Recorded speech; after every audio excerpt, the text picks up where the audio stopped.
My girlfriend filed a restraining order, claiming I was emotionally abusive for questioning her spending. I didn't fight it, just closed all the accounts and canceled the lease I was guaranteeing. Her lawyer called 72 hours later, pleading to negotiate. I'm 31, male, and was served a restraining order on a Thursday afternoon at my workplace. The front desk called me down, sounding uneasy.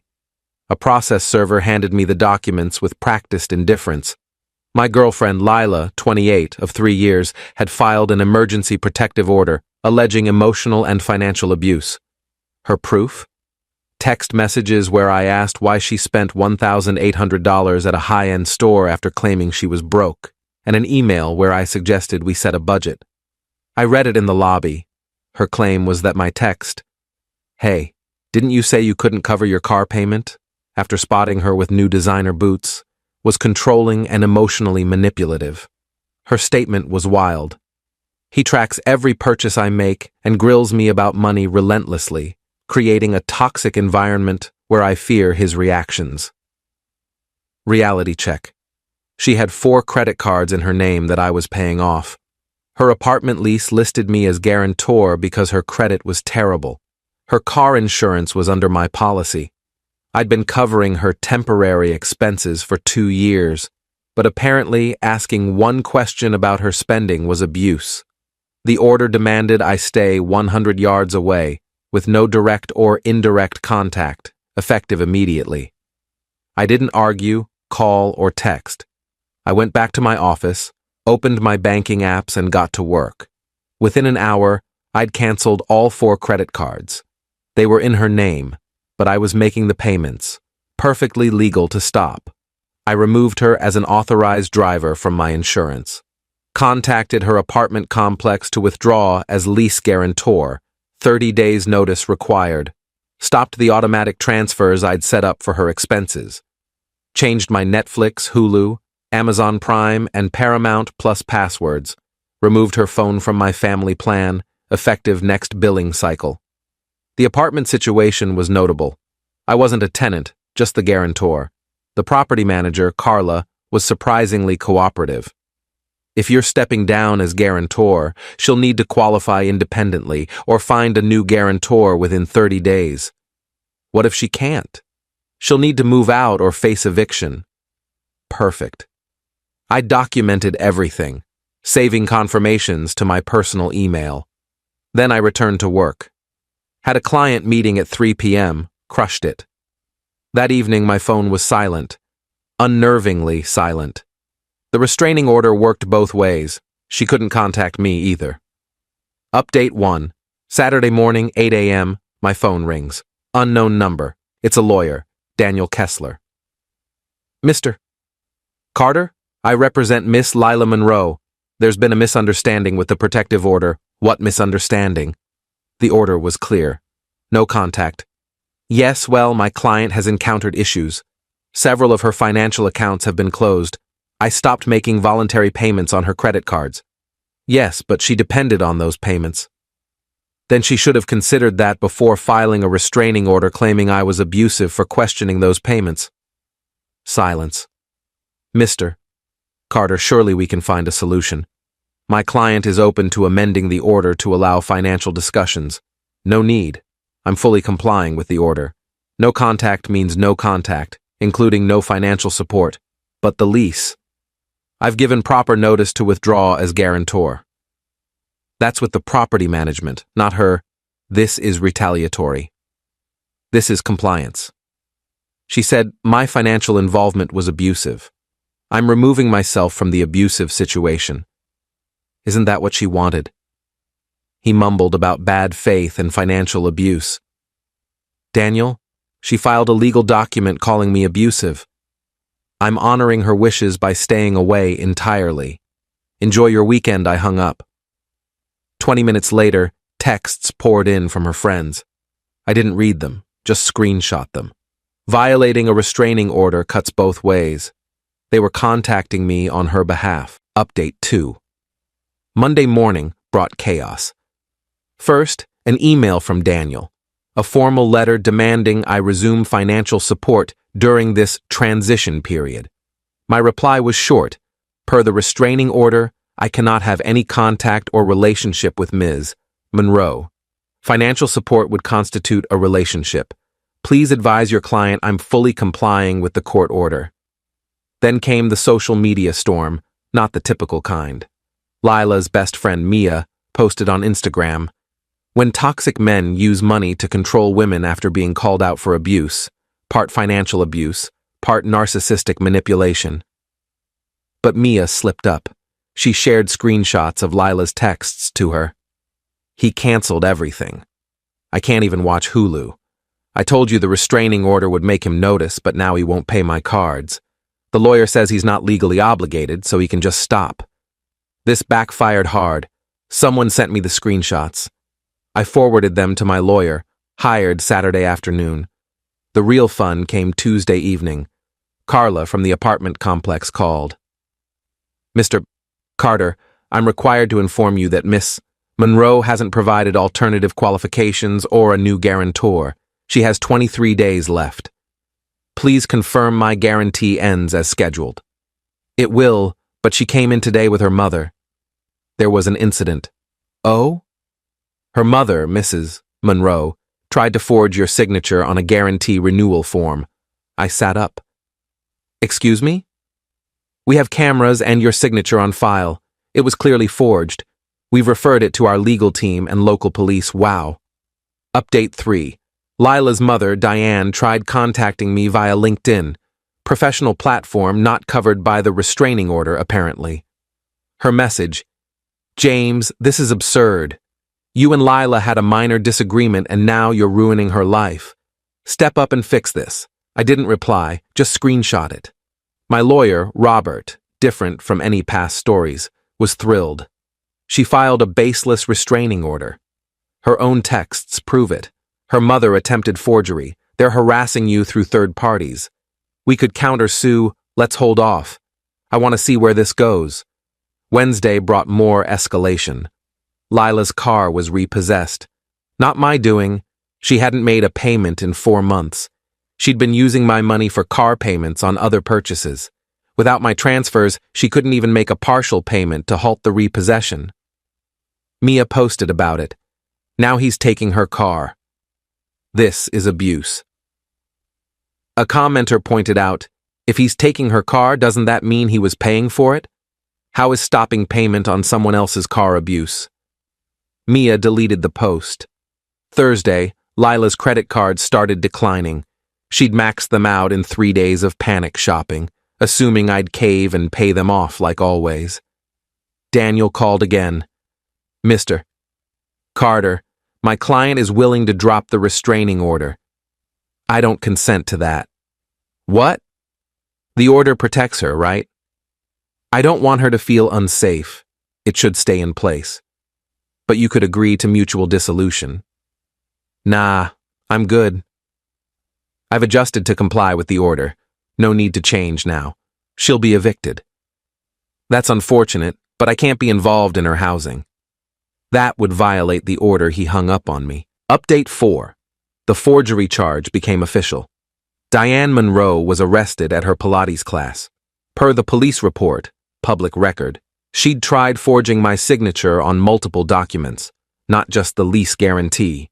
She also attempted to add herself to my car insurance as Lila's guardian, Lila's 28, and tried opening a credit card in my name. That last one upgraded the charges to identity theft. Lila claimed she knew nothing of her mother's actions, but subpoenaed texts showed otherwise. "Mom, just sign it. He won't notice. His signature's simple. I've seen it tons of times. If you do the insurance, I can get my car back." Daniel withdrew as her lawyer. Being linked to identity theft discussions crossed an ethical line. Her new lawyer, some sketchy guy named Tom, sent a demand letter for emergency support, citing dire circumstances. Robert's response was gold. Our client notes that requesting financial support from someone Ms. Monroe claims is abusive would endanger her. We cannot in good faith facilitate such a risky situation. Meanwhile, I was thriving. Started a baking class with the money I wasn't spending on Lila. Posted a few Instagram pics. Nothing petty, just me making sourdough. Lila's friend Sophie messaged me. You're letting her be homeless over a dumb fight? I replied, I'm respecting her need for protection from my alleged abuse. Would you rather I violate a restraining order? She blocked me. Update 5. Things got bizarre and hilarious. Lila launched a crowdfunding campaign. Help a DV survivor escape financial abuse. Her story was gripping. Evil ex-boyfriend cut her off after she stood up to his abuse, needing funds for housing, a car, and essentials. She raised $73 in 3 days.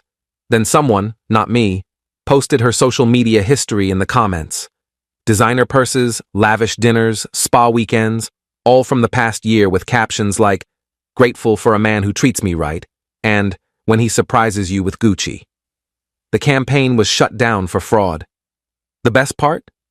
Her dad, Richard Monroe, divorced from Diane for a decade, contacted me. James, it's Richard, Lila's father. I heard about the situation. Mr. Monroe, I can't discuss. I'm not calling about that. I'm apologizing. I know my daughter. I went through this with her mother. The restraining order, false accusations, financial manipulation. It's like deja vu. Diane had pulled the same stunts during their divorce. False abuse claims, trying to get him arrested, forging his signature on loans. You're doing the right thing. Don't give in. They'll escalate until they see you won't budge, then move on to the next target. He was right about the escalation. Update 6. Eviction day was nearing.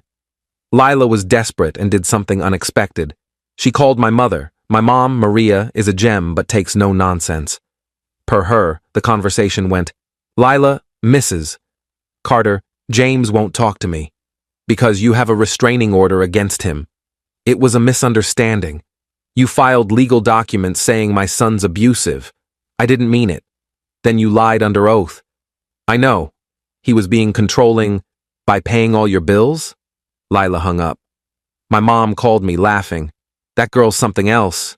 You dodged a missile, mijo. But Lila kept going. Day 24, she showed up at my office. Security stopped her at the entrance. I'd warned them about the restraining order. She caused a scene, sobbing about how I was ruining her life and just wanted to talk. Security called the police. She was arrested for violating her own restraining order. The irony, she spent a night in jail. Diane bailed her out and promptly held a press conference. Seriously, outside the courthouse. 3 reporters showed up, likely expecting a slow news day. Diane ranted about financial abuse in relationships and men using money to control women. A reporter asked, Ma'am, aren't you under indictment for identity theft and forgery? That's irrelevant. You allegedly forged this man's signature to steal money. How's that different from financial abuse? I was protecting my daughter by committing fraud. The press conference ended fast. The footage didn't air but was posted online, going mildly viral in legal circles as how not to handle PR during a criminal case. Carla called with an update. Miss, Monroe was formally evicted this morning. She has 48 hours to vacate. Did she find new housing? She applied to several places. All rejected her after credit and background checks. The arrest didn't help. I felt a brief pang of sympathy, then recalled her restraining order accusations, and it faded. Final update. The conclusion was almost underwhelming. Lila moved in with Diane, who's out on bail, in a cramped 1-bedroom apartment in a rough neighborhood, a big step down from the upscale place I'd guaranteed. The restraining order remains active. Lila tried to have it dismissed, but the judge, noting her violation, kept it in place for both parties' protection. Tom, her new lawyer, made a final plea. Mr. Carter, Miss Monroe will sign a document admitting the abuse claims were exaggerated if you provide 6 months of financial support for her rehabilitation. Rehabilitation from what? Financial adjustment distress. You made that up. She's suffering. From consequences. This is cruel. This is accountability. He gave up. I ran into Mia at a grocery store. She tried to dodge into the produce aisle, but we locked eyes. How's Lila? I asked, genuinely curious. Mia looked uneasy. She's working retail, living with her mom. Good for her. She really cared about you. She got scared when you questioned her spending, scared enough to file false abuse claims? That was Diane's idea. She said it'd make you see how serious Lila was about needing space. Space for my questions, not my money. Mia cringed. Yeah, it sounds bad when you say it like that. How else would you say it? She had no answer. Later, I heard through mutual friends that Diane pleaded guilty to forgery, getting probation and community service. Lila's credit score tanked to 420. She's working at a retail store, living with Diane, and dating a new guy. She's already asking for financial help. The restraining order lasts another 9 months. Richard contacted me again. Heard you stood firm. Good job. She's already on to the next guy, Greg or something. Poor guy doesn't know what's coming. As for me, I took the $3,500 a month I was spending on Lila and boosted my retirement savings, started a solid investment portfolio, took that baking class, bought a high-end coffee maker, still had cash left. The restraining order is my favorite ironic keepsake. She filed it to manipulate me into compliance, but it gave me the perfect reason to cut her off entirely. No guilt, no arguments, no slow fade. Just an instant, court-ordered break. Her own tactic became my liberation. To anyone in a similar spot, when someone reveals their true self, especially through legal documents, believe them. Don't try to shield them from consequences. Don't feel bad for protecting yourself. If someone threatens a restraining order to control you, call their bluff. Comply fully, completely, totally. They want distance? Give them the whole galaxy. Sometimes the best way to counter manipulation isn't fighting. It's enthusiastic compliance that exposes their real motives. Lila wanted me gone, but my money to stay. The restraining order made that legally impossible. She outplayed herself with paperwork. Cool, cool. P.S. To the 3 people who messaged saying I was abusive for cutting her off, she filed legal documents claiming my financial support was abuse. I agreed and stopped it. If that's abuse, I'm confused about what she wanted. P.S. Yes, it's all legal. No, stopping voluntary payments isn't against the law. No, refusing to be someone's bank isn't abuse. Deal with it.